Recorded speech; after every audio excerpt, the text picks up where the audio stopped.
course, I guess I can't speak on behalf of the defense team, but I know naman na kung ito ay based syempre dun sa evidence and sa law, at yun nga, at kung wala naman talagang defect itong complaint, of course, because as the defense really, they have an obligation to protect his due process rights. Kung merong invalidity yung complaint, they have to raise it, diba? A question of principle, Attorney Callion, you're talking about yung proseso, ebidensya, consistent with my question for Congressman Kimbo. How is naman procedure and technicalities important to a strong democracy? Dahil yun po yung tug of war natin yung the search for truth and how we should all together search for truth.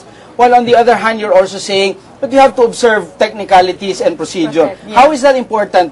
Yeah, it's very important in a democratic, constitutional government, which we are, or which we claim to be, diba? Kasi yung lahat naman ng paglilitis, ang goal talaga is to search for the truth. But what differentiates a civilized society, a democratic society, is the way they arrive at the truth. If they arrive at the truth through lawful means or bara-bara ba ito.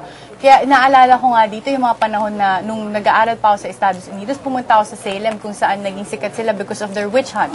Natatawa ako doon dahil sabi ko, parang naging blessing pa sa kanila, nagkaroon sila ng witch hunt dati because it became a tourist spot because of that.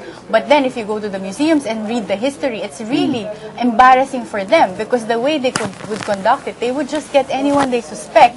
Tapos yung pagtatanong, walang base sa ebidensya, inquisition talaga, na you have to disprove every accusation against you, na paano mo naman i-disprove kung walang basihan, na sasabihin na ikaw ay meron kang kinas na spell, ganyan. Parang yung tao walang kamalay-malay, anong pinagsasabi mo? But then, see, they have progressed into a government which has procedure, which we are the same. Na, kaya sa atin, importante na yung rule of law nga, yung ating saligang batas, at yung mga procedures ay masunod ng maayos para mapaikita natin na talagang meron tayong totoong demokrasya. So, sinasabi niyo po, Attorney Jimeno, na parang witch hunt po itong nagaganap.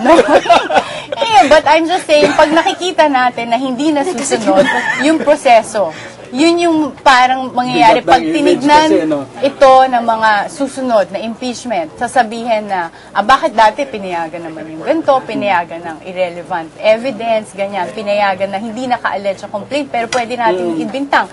Yun yung makikita, that's what amounts. I'm not saying na yung ginagawa nila ganun ngayon ay witch hunt, but yun yung implikasyon dito, na pag dinisregard mo yung rule of law, there's no turning back because maraming titingin nito in succeeding generations. Ang Kongreso ang merong responsibilidad para i-litigate ito or talagang i-prosecute ito at maraming ang nakakapuna doon sa pangproseso, pero tao po kayo, matagal na nga po kayo hindi nag-practice. Ang siguro katanungan ng mga taong bayan, Congressman, are we getting our money's worth in paying taxes to pay for congressmen?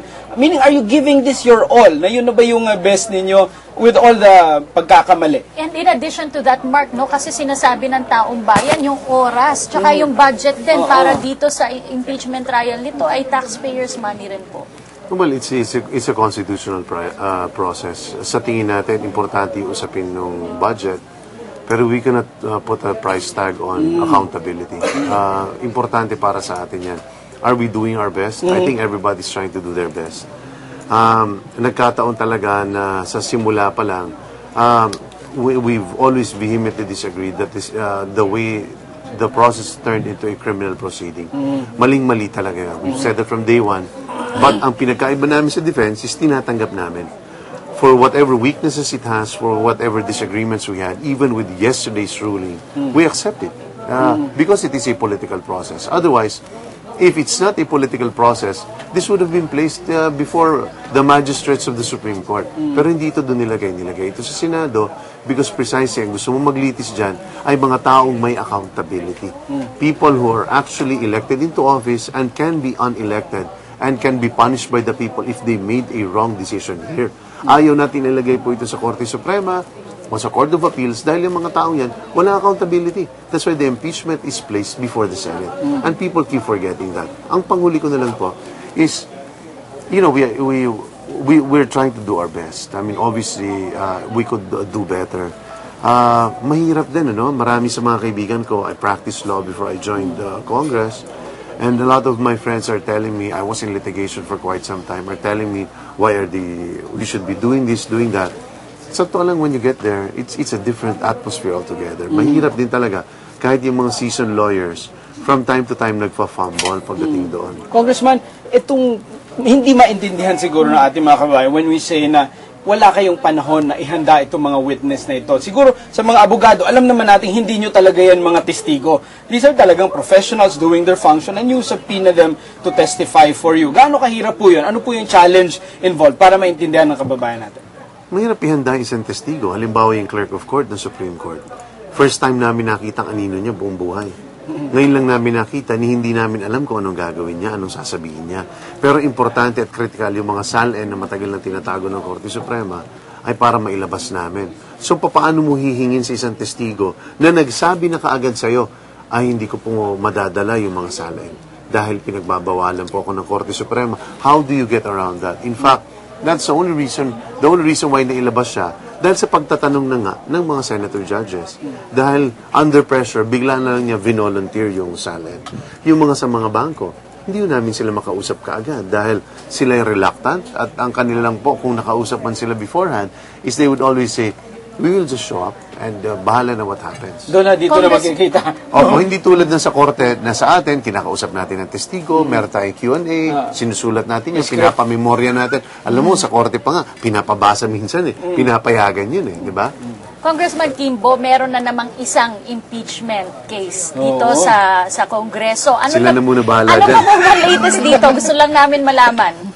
Well, it's now before the plenary. The plenary has 60 session days to be able to act on this matter. This is a serious matter also involving an associate justice.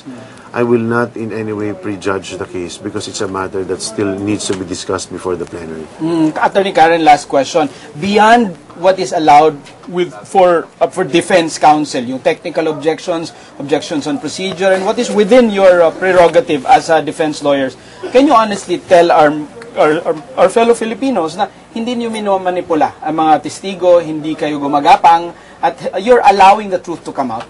Yes, I guess you could see naman lahat tayo nanonood dito. Wala kaming kinakausap na testigo sa umpisa pa lamang. Kahit yung dati sila Noel Hernandez, first time namin nakita yan in our life. Pero yung pag-o-object dito ni Justice Cuevas ay laging may basihan ito sa rules of evidence. I think kahit sino naman, yung mga senator judges can say na kunwari wala nang basihan at ina-uphold pa rin ng Senate President.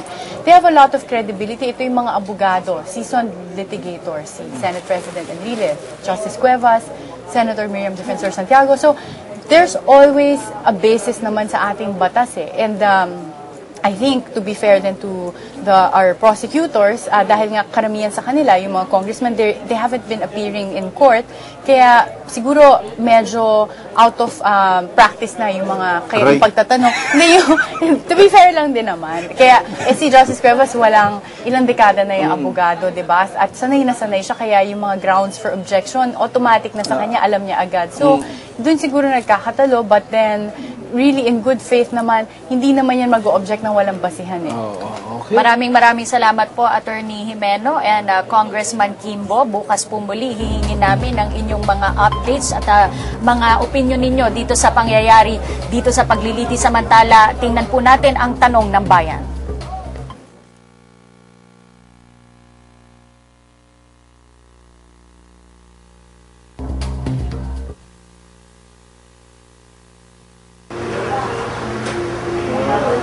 Thank you, ma'am. Talaga guys, how do you keep your hair daw? Fix, pati si Attorney Karen talagang, Okay, nagbabalik po kami ni Cathy at syempre yung tanong ng ating kababayan pa rin ay may kinalaman dito sa mga kaganapan dito. Pero yung mga discussions off camera, mga kababayan, how are the lawyers and the spokespersons talagang keeping up with all the pressure and all the stress dahil araw-araw po ito at hindi pa po ito matatapos, mukhang matagal pa yung ating kwentuhan. Alam mo, Mark, interesado rin kasi yung taong bayan di lamang dito sa issue na nagaganap dito sa paglilitis, kundi maging sa mga humaharap Correct. sa camera araw-araw. At alam nga natin na itong si Attorney Jimeno ay medyo nagiging sikat na at marami ng fans. Silang dalawa, yung dalawang yun, dahil nga yung hairstyle daw ni Attorney Kimbo, laging maayos. Pero nagtatanong din sila, sino daw po yung hairstylist ni Justice Cuevas dahil medyo unique din daw. Ganun yung mga kwentuhan sa Facebook. Ayan, Mark, inaantabayan na natin ang pagdating ng mga senator judges. Sila sa ngayon ay mga nagko-caucus. Ito ang sikat na hairstyle ni Justice Cuevas na medyo pinag-usapan din to sa internet, Mark, no? Oo, 70s look daw po yan. In the 1970s, uso po yan. Mapansin po natin, pati po si Attorney Estelito Mendoza, yung napakagaling na abogado, ay ganyan din po yung hairstyle. So, yan daw po yung uso sa mga groovy. Medyo, kung daw yan, medyo maporma in the 70s. Ganyan ang mga buhok. Maging itong suit ni Justice Cuevas ay napapansin din ng taong bayan. Lagi daw siyang nakaputi. Anyway, Mark, inaantabayan na natin ang pagdating ng mga senator judges. And I think nagtayuan na mga tao sa loob ng session hall at sila ay mag-uumpisa na ilang sandali na lang. Galing sila, Mark, sa isang caucus kaya medyo na-delay itong pag-uumpisa. It's already past 2 in the afternoon at ngayon po panibagong araw na naman sa pagdinig sa Article 3 nitong impeachment trial. At ang nabanggit ni Congressman Kimbo, umaasa sila na sana meron tumayo isa sa mga senator judges para po mabigyan silang oportunidad na pag-usapan uli yung ruling ng presiding officer kahapon dahil hindi po daw pala pwede sa rules na mismong partido o ang abogado niya ang mag-file ng MR. So titingnan natin ang kaganapan sa araw na ito. Napaka-exciting ulit. At tunghayan na nga po natin